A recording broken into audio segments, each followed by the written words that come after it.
Welcome back. Nifty is still at 8200 and we have seen Bank Nifty outperform today quite a bit, courtesy ICICI Bank. Sanjay Sinha, founder of Citrus Advisors, now joins us. Sanjay, good morning.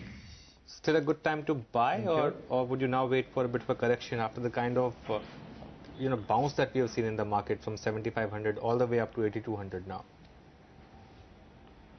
I would say that that would be a function of the time horizon that you have.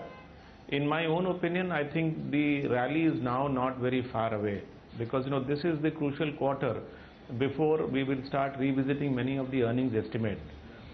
We have been quite patient with the way earnings have improved, but I think the optimistic estimate is that from the third quarter of the financial year 2016, the earnings will start looking up. Otherwise, it will be very difficult to even maintain respectable single-digit earnings growth in FY16. So if that is to happen, I think the market rally is not going to wait for the quarterly results. The rally will begin taking shape before that. So therefore, that doesn't leave us too much of a room in terms of time before which the rally shapes up. But between now and say the next couple of months, we have a few events which the market is worried about. One of them is this impending Fed rate hike and how the global markets, particularly the global financial markets, are going to react to that Fed rate hike. There is also a doubt about the outcome of the Bihar election and whether that will be taken as a referendum for the government and so on and so forth.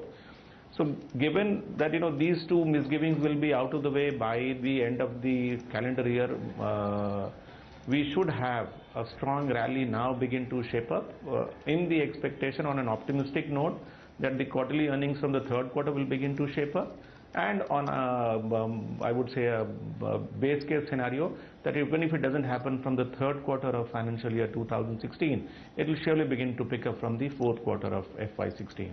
Okay. Sanjay, we've seen a good rally which has come into the entire metal space this week. Vedanta, for example, is higher by 10% in today's trading session itself. Your sense in terms of whether now has come an inflection point where maybe the metal stocks could recoup some of the gains some of the lost gains?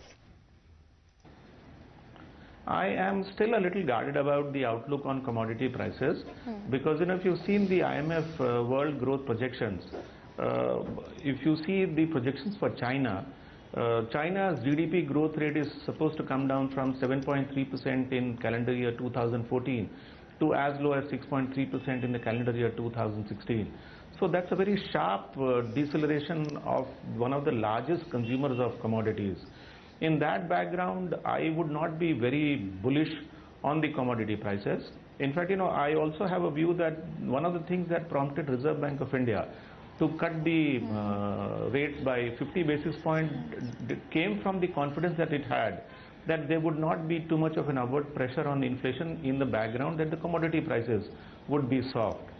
So at best, I think the rally that we are seeing in the metal stocks could also be inspired by the fact that the Brent prices have appreciated over the last 10-15 days, and people are expecting that to be extrapolated to commodity prices, more particularly metal prices. My personal view is not so bullish. Okay, not so bullish. What about the banks, especially the ones where we have seen big rally today, the likes of ICICI and even maybe State Bank of India? On that, Anuj, I have a view that the government actually is going to do something very radical as far as the banking sector is concerned. And there, if you see, we have a very paradoxical situation that the private sector banks are growing their credit books at the rate of 15 to 18% per annum, and the PSU banks are between say 7 to 9% per annum. One of the things which is today acting as a big burden for the PSU banks is this huge burden of non-performing assets. I think if you look at a second level screening of the NPAs, not all these NPAs accumulated in the books of PSU banks because of procedural lapses. Some of them are also because of the macroeconomic outlook. We are aware that a large chunk of the NPAs are ascribable to the metals and mining sector and infrastructure. Now these sectors are laboring against the weight of whatever is happening in the macro environment. So even going forward, I do not see the ability of the PSU banks to be able to convert these NPAs into performing assets in the short term. So, one step which I saw the government taking was to take some of the burden of the banks by trying to address the exposure to the distribution companies' exposure for 9 states.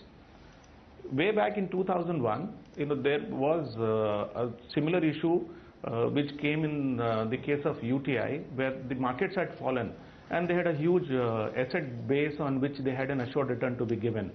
So what did the government do in that case? They created a special purpose vehicle and they parked these assets there. Once the market revived, these assets gave back much more than what the government had committed.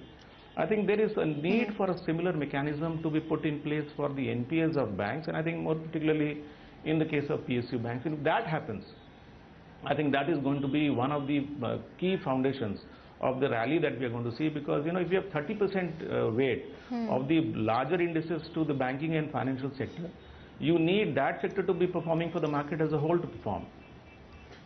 Okay, fair enough. Sanjay, we leave it on that note. Thank you very much for joining in and talking to us. So that's the view coming in on PSU banks. That's the SIAM data of the month of September.